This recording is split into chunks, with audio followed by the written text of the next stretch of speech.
శరత్ గారు చెప్పాలనుకున్నారు. ఒకటి ఏంటంటే, first of all Srinivas Goud గారికి నేను గ్రీటింగ్స్ చెప్తున్నాను. ఈ he's done a very right thing. చాలా కరెక్ట్ గా మాట్లాడినారు. అయితే శ్రీనివాస్ రెడ్డి గారికి ఇంత ధైర్యం ఎందుకు వచ్చిందంటే బీసీల ఐక్యత. ఇవాళ శ్రీనివాస్ గౌడ్ యొక్క అవసరం బీఆర్ఎస్ కు ఉంది, కానీ బీఆర్ఎస్ అవసరం శ్రీనివాస్ గౌడ్ కు లేదు. ఎందుకంటే బీసీల యొక్క స్ట్రెంగ్త్ ఎంత పెరిగింది అని అంటే ఆయన ప్రాధాన్యతను వాళ్ళ పార్టీ గుర్తెరుగుతుంది. అర్థమైందా లేదా? లేకపోతే నార్మల్ గా ఇట్లా పార్టీ అధిష్టాన వర్గం చేసిన ఒక పనిని తప్పు అని, ముఖ్యంగా కేసీఆర్ చేసిన పని తప్పు అని చెప్పగలిగే ధైర్య సాహసాలు ఈనాడు శ్రీనివాస్ గౌడ్కి వచ్చినాయంటే అది బీసీల ఐక్యత ద్వారానే వచ్చినాయి. ఈ ఐక్యత ఇట్లనే వర్ధిల్లాల. ఈ రకంగానే ఉండి పార్టీ తప్పులు చేసినా గానీ ఇది తప్పు అని పార్టీ వేదికల మీద చెప్పాలా. మనలాంటి మీడియంల మీద చెప్తే లాభం లేదు. ఏదో ఛానల్లో చెప్పడం వేరు. అంటే ఇవాళ అవసరమైతే కేటీఆర్ కూడా చెప్పాలా. మీడియాలో ఇంటర్నల్ గా చెప్పుకున్నాం భరత్ గారు, ఇంటర్నల్ గా చెప్పినాం, దాన్ని ఏం లేదు. ఇంటర్నల్ గా చెప్పడం కాకుండా ఎక్స్టర్నల్ గా చెప్పడం కూడా గ్రేట్. అవసరం వస్తే చెప్తాము, మీరు అడగాలి ఎప్పుడన్నా ఖచ్చితంగా చెప్తాం. అట్లేం లేదు, తప్పు అని చెప్పితే మాకే ముప్పు అవుతుంది కదా. అంతే కదా, మీరు కరెక్ట్ చేసుకోవడానికి అవకాశం ఉంటుంది కదా. రాజకీయాలు ఉంటాయి పోతాయి, ఏమి శాస్త్రం కాదు కదా.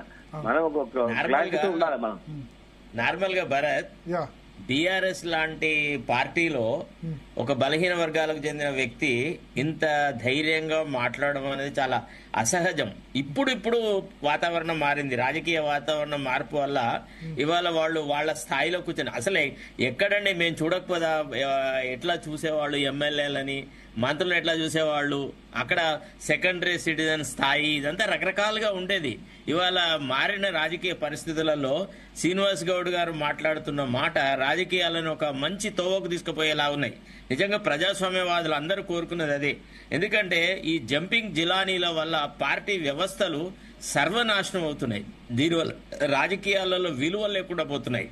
తర్వాత పార్టీ నియమావళి, తర్వాత పార్టీ మేనిఫెస్టో అనేదాన్ని అమలు పరిచే విషయంలో కూడా కొంత ఏకాభిప్రాయం రావాలి. ఏది పడుతుందే నువ్వు ప్రామిస్ చేస్తావు, అలవిగాని అధికారంలోకి వచ్చిన తర్వాత వాటిని అవలంబించవు, తద్వారా ప్రజలను మోసపుచ్చుతామనంటే it is also an outright cheating.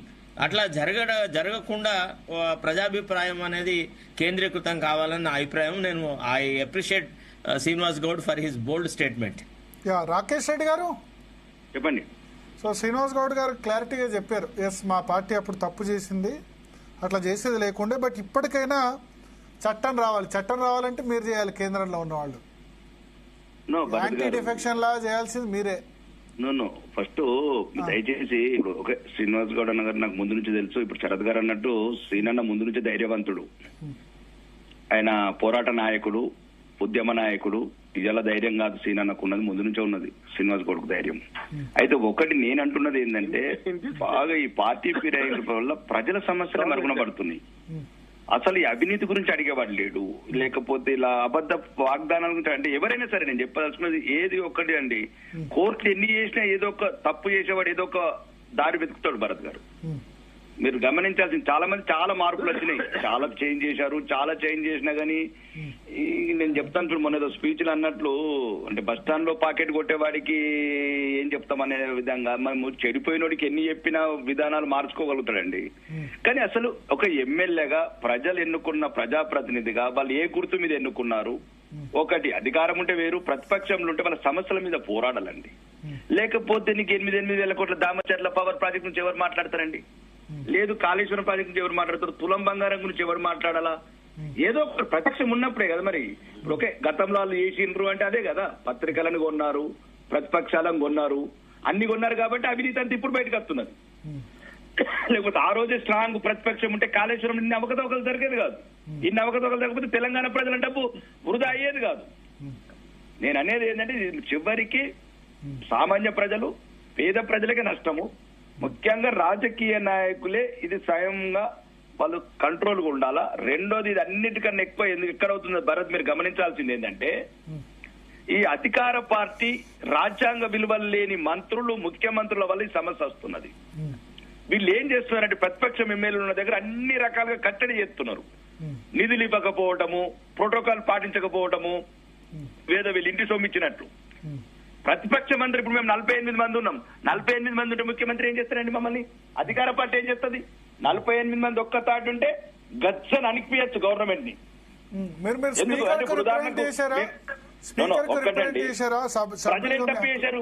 ఒకటి భరత్ గారు, మమ్మల్ని గెలిపించారు, ప్రజలు తప్పు, ప్రజలు వాటా కోల్పోవద్దు కదా, ప్రజల వాళ్ళ వాటా ఉంటుంది కదా, న్యాయమైన వాటా ఉంటుంది కదా. ప్రివిలేజెస్ కమిటీకి కంప్లైంట్ చేశారా ఇట్లా మాకు ఎమ్మెల్యే గెలిచిన ఇప్పటికి అసెంబ్లీలో కూడా 12 సార్లు గొడవ చేసినాం, ఇప్పటికి పిలిపిస్తామన్నది ఇప్పటి వరకు పిలిపియలేదు. ఒక్కటి కాదు 1000 ఉన్నాయి. నేను అనేది ఏమంటున్నా అంటే అన్ని రకాలుగా పార్టీ మారిన వాళ్ళకు కూడా మనం అర్థం చేసుకోవాలా. ఈ అధికార పార్టీ ముసుగులో నైతిక విలువలేని నాయకులు గద్దెనెక్కిన తర్వాత ఈ రాజ్యాంగ విరుద్ధంగా ప్రవర్తిస్తున్నారు కాబట్టే కొంతమంది వాళ్ళ కార్యకర్తలు ఇప్పుడు నన్నే చాలా మంది అంటారు, ఎన్ని రోజులు అన్న తలనొప్పి, ఎన్ని రోజులు తలనొప్పి, అరే ప్రతిపక్షంలో ఉండాలరా, మనం కొట్లాడాల ప్రజల గురించి, సమస్యల గురించి, అవినీతి గురించి. ఎందుకంటే ఎన్నో రకాల ఇబ్బందులు పెడతారు, మమ్మల్ని ఒక శంకుస్థాపన రాయనియరు, రకరకాల సమస్యలు, ఒక ఇన్ఛార్జ్ వ్యవస్థను ముసుగు. ఇదంతటి కారణం గత ప్రభుత్వం. కానీ ప్రతి ఒక్కరిని తిట్టుకుంటే ఎన్ని రోజులు పోతాం భరత్? ప్రజల పక్షాన నిలబడాలా ఏ నాయకులు సరే. మరి ఇంత పూర్తి ధైర్యం లేకపోతే ప్రజలు అవమానించినట్లే. దీంట్లో పార్టీ మార్పులు ఎంత తప్పున్నదో అధికార గద్దె మీద కూర్చున్న వాళ్ళది కూడా అంతే తప్పున్నది. కాబట్టి రాజ్యాంగబద్ధంగా పదవులు ఉన్న వాళ్ళు కూడా ప్రతిపక్ష ఎమ్మెల్యేలు ఉన్నారని ఇప్పుడు ఉదాహరణకు ఉన్నది. మాకు ₹1 కోటి ఇచ్చారు, ఇప్పుడు పంచాయతీ రాజ్ 3 కోట్లు ఇచ్చారు, కాంగ్రెస్ ఎమ్మెల్యే ఉన్న దగ్గర 40 కోట్లు ఇచ్చారు. ఇప్పుడు నాకేమో 3 కోట్లు ఇచ్చారు భరత్ గారు, కాంగ్రెస్ పార్టీ ఉన్న దగ్గర 50 కోట్లు ఇచ్చారు. ఏమైతుంది? ఆరుమూరు ప్రజలను అన్యాయం చేసినట్లే కదా ప్రభుత్వం. ఒకవేళ మీ మీద నా మీద కక్ష ఉంటే నా మీద తీసుకోండి, భారతీయ జనతా పార్టీ శాసనసభ్యుడిగా. మీరు ప్రజల మీద ఎందుకు కక్ష తీసుకుంటారు? కాబట్టే ఈ పార్టీలు అందుకోసమే మారుతున్నారు. పోలీసోడు చెప్తున్నాడు, మున్సిపల్ వాడు చెప్తున్నాడు, రెవెన్యూడు చెప్తున్నాడు. అవినీతి అంటే అవినీతి అధికారం తీసుకొచ్చేస్తారు. కాబట్టి ఇప్పుడు మీరు చెప్పిన పాయింట్స్ అన్నిటి వల్ల ఎమ్మెల్యేలు ఫిరాయింపు కారణమవుతున్నారు, అంతేనా? అవును అవును. నాకు కొద్దిమంది చెప్పారు పోచారం ఈ ఎమ్మెల్యేలో ఒక 4-5 ఎమ్మెల్యేలు ఇట్లా ఇబ్బంది పడ్డారు. పోచారం శ్రీనివాస్ రెడ్డి లాంటి వాళ్ళు డబుల్ బెడ్రూమ్స్ అవన్నీ కంప్లీట్ చేసిన తర్వాత నియోజకవర్గంలో చిన్న పని కూడా 50% కారణం 50% కారణం. మనం ఉదాహరణకు మేము 48 మంది ఎమ్మెల్యేలను ప్రతిపక్షం ఒకటి ఉన్నాం అనుకో, ఏం చేస్తుందని ప్రభుత్వం? నిలదీస్తాం, ధర్నా చేస్తాం, అసెంబ్లీ ముట్టడి చేస్తాం, సెక్రటరియట్ ముట్టడి చేస్తాం. 48 మంది ప్రతిపక్ష ఎమ్మెల్యేలు ఉన్నాం. ఓకే, మజ్లిస్ అంటే ఏ అధికార పార్టీ ఉంటే అందులో ఉంటారు అనుకోండి వాళ్ళు. మేమైతే 48 మంది ఉన్నాం కదా, బీజేపీ 8, 39 మంది ఏమో బీఆర్ఎస్ అనుకుంటాను. 10 మంది జంప్ కదా, ఇప్పుడు 29. నేను చెప్పదలుచుకున్నది ఏంటంటే జంపులా పింపులా కాదు భరత్ గారు. దీంట్లో అధికార పార్టీది అప్పుడు కూడా TV9 కొని, పత్రికలను కొని, యూట్యూబ్ ఛానల్ కొని, అప్పుడు ఆ గవర్నమెంట్ అట్లా అన్ని. నేను ఏమంటున్నా అంటే ఇప్పటికన్నా తెలంగాణ ఎందుకు తెచ్చుకున్నాము? కొట్లాడి తెచ్చుకున్న తెలంగాణలో ఈ రాజకీయ క్రీడ ఏంది?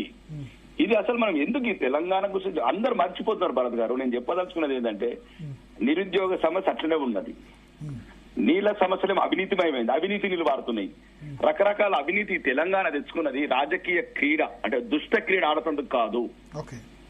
ఈ తెలంగాణని సస్యశ్యామలం చేసుకుని నిరుద్యోగం, ముఖ్యంగా నిరుద్యోగం మరీ పెచ్చరిల్లిపోతున్నదండి. నిరుద్యోగులకు ఎందుకంటే రాష్ట్రం అంతా చూస్తున్నాను కదా. ఇప్పుడు ఈ ప్రభుత్వం అంటే ఈ ప్రశ్నించలేవాడు. ఇప్పుడు ఒకటే భరత్ గారు, ప్రశ్నించలేవాడు. అందరం అమ్ముడు పోయినాం అనుకో, ఇంకా నిరుద్యోగుల తరఫున పోరాడలేవాడు, లేకపోతే పేదల పక్షాన పోరాడలేవాడు, ఇందిరా మిల్లు అవకతవకల నుంచి ఎవరు పోరాడాలా, రైతుల గురించి ఎవరు పోరాడాలా, ఇట్లా ఈ అవకతవకల గురించి ప్రతిపక్షం ఉండాలా. ఈ రాష్ట్ర ప్రభుత్వం కూడా దయచేసి ఇట్లాంటి వ్యత్యాసం చూడకుండా ప్రతిపక్షాన్ని గౌరవించి రాజ్యాంగ విలువలను గౌరవిస్తేనే. పార్టీలకు అతీతంగా మీరు ఏకమైతే ఏంది? ఇప్పుడు శ్రీనివాస్ గౌడ్ గారు చాలా ఆ విధంగా మాట్లాడారు. అన్ని పార్టీలు ఉన్నారు, మీరు అంత పార్టీలకు అతీతంగా ఏకమై ఒక ఫోరం మీ పార్టీల మీద ఒత్తిడి తీసుకొస్తే ఇది పాసిబుల్. అందుకు మీడియా తరపు నుంచి కూడా మేము కూడా సహకారం అందిస్తాం. ఎందుకంటే జరగాలి, ఈ వచ్చే ఎన్నికల వరకైనా ఫిరాయింపు చేస్తే ఇక రాజీనామానే. నేను చెప్తున్నా, ఇప్పుడు ఎగ్జాంపుల్ చెప్పారు, ఇదే దారుణ నాగేందర్ టీడీపీ మీద గెలిస్తే అప్పుడు రాజశేఖర రెడ్డి టైంలో ఆసిఫ్ నగర్ నుంచి మళ్ళా పోటీ చేశాడు కాంగ్రెస్ తరఫున, కానీ అక్కడ ఎంఐఎం గెలిచింది, అయిపోయింది, క్లోజ్. కానీ 2007 నుంచి ఒకటి ఆ బీఆర్ఎస్, అప్పుడు టీఆర్ఎస్ లో 10 మంది ఎమ్మెల్యేలు రాజశేఖర రెడ్డి టైంలో ఫిరాయించినప్పటి నుంచి అందరికి ఒక సాగు దొరికింది, స్పీకర్ ఒక 1-2 సంవత్సరాలు డిలే చేయొచ్చని. ఆ టైం నుంచి మొదలైంది. ఇక భరత్ గారు, మీరు చెడిపోయిన నాయకుల గురించి చెప్తున్నారు, మరి మంచిగున్న నాయకుల గురించి ఎందుకు మాట్లాడతలేరు? 56 ఏళ్ళు కొట్లాడిన ప్రతిపక్షం నుండి, 30 ఏళ్ళు కొట్లాడిన, 6 సార్లు ఎమ్మెల్యే కూడా ఓంకార్ లాంటి వాళ్ళు ప్రతిపక్షం నుండే కొట్లాడినరు. అవును, జైపాల్ రెడ్డి వంటి వాళ్ళు ప్రతిపక్షం నుండి కొట్లాడినరు. చెన్నమనేని రాజేశ్వరరావు సిహెచ్ రాజేశ్వరరావు ప్రతిపక్షం నుండి కొట్లాడినరు. అంటే మీరు చెడిపోయిన నాయకుల గురించే చెప్తున్నారు తప్ప మంచి నాయకులు 40-50 ఏళ్ళు మంచి రూల్ చేశారు కదా. ప్రతిపక్షం నుండి 50 ఏళ్ళు కొట్లాడినరు. అవును అవును. వాళ్ళని ఆదర్శంగా ఎందుకు తీసుకోవద్దు మేము? బీజేపీ నేతలు కూడా ఇప్పుడు 70s 80s లో ఉన్నవాళ్ళు వాళ్ళు ఎప్పుడన్నా అధికారంలోకి వస్తారనుకున్నారా కేంద్రంలో రాష్ట్రంలో? అదే మరి వెంకయ్య నాయుడు ఏదైనా ఆ పార్టీ పట్టుకుని ఉన్నారు కదా ఆయన. వాళ్ళని ఆదర్శంగా తీసుకోవాలా మేము? అంటే ఏమవుతుంది? కళలోనైనా ఇళ్లలోనైనా కేంద్రంలో అది 2 సీట్లే కదా 1984, 89 వరకు కూడా. అవును. ఎప్పుడైనా అధికారంలోకి వస్తాం కేంద్రంలో రాష్ట్రంలో అనుకోకుండానే ఫైట్ చేశారు కదా. కమ్యూనిస్ట్ పార్టీల నాయకులు కూడా అంతే కదా. నేనేమంటున్నాను భరత్ గారు, ఒకటి తెలంగాణ ప్రజలు కూడా కొద్దిగా కనువిప్పు కావాలి. ఇది ఉద్రేకపరితమైన నేల, ఇది చైతన్యవంతమైన నేల. ఇట్లాంటి పార్టీ ఫిరాయింపులకు సరైన సమాధానం ప్రజలు కూడా చెప్పాలని కోరుకుంటున్నాను నేను. ప్రజలు అడ్డంగా ఓడిచిర్రనుకో మళ్ళా పార్టీ ఫిరాయించడానికి కొంత ధైర్యం చెయ్యరు. అంటే ప్రజలు కూడా ఏంటంటే మాకు ఏమంటారు, మాకు నియోజకవర్గ అభివృద్ధి అయిద్దేమో అధికారంలో ఉంటే, ఇన్ని రోడ్లు వస్తున్నాయి కదా, ఇంత ఇదవుతున్నాయి కదా. ఇప్పుడు జూబ్లీ హిల్స్ ఉంది, ఇప్పుడు జూబ్లీ హిల్స్ లో బై ఎలక్షన్ వస్తుంది. సరే ఆయన చనిపోయినారు కానీ చనిపోవడం వల్ల బై ఎలక్షన్ పార్టీ ఫిరాయింపు కాదు కానీ అక్కడ 100 కోట్లు ఖర్చు పెడుతున్నారు, అంత మొత్తం డెవలప్మెంట్ చేస్తున్నారు.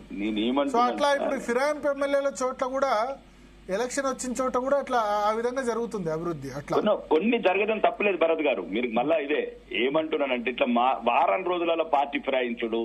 కొందరైతే ఆ ఇంకు కూడా ఆరదండి. ఇంకు ఆ ఓటర్లు వాళ్ళు మొత్తం మీరు పల్లెలలో ఎంత అగ్రెసివ్గా ఉంటారు, ఎంత ఆవేదనగా వాళ్ళ ఇష్టం ఉన్న ఒక అభ్యర్థి ఇంకా వీడు వారం రోజులలో వ్యభిచారి అయినట్టు పార్టీ ఫిరాయిస్తే వాడి గుండె రగిలిపోతుందండి.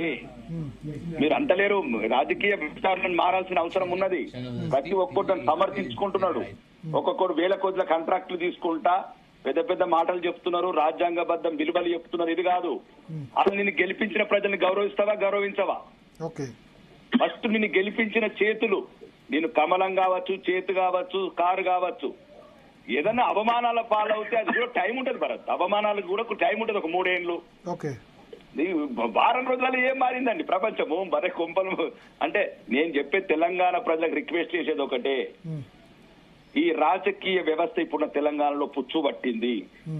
దయచేసి మారరు. బంధు ప్రీతి, డబ్బు ప్రీతి, కుల పిచ్చి, అన్ని పిచ్చిలు ఉన్న వాళ్ళం రాజకీయాలు ఉన్నాం. మమ్మల్ని కొద్దో గొప్ప మీరు దయచేసి ఓట్లు వేసేటప్పుడు కొద్దిగా ఆలోచించేయండి మా ఓట్లు. నేను కోరుకునేది అదే భరత్. శ్రీనివాస్ గౌడ్ గారు.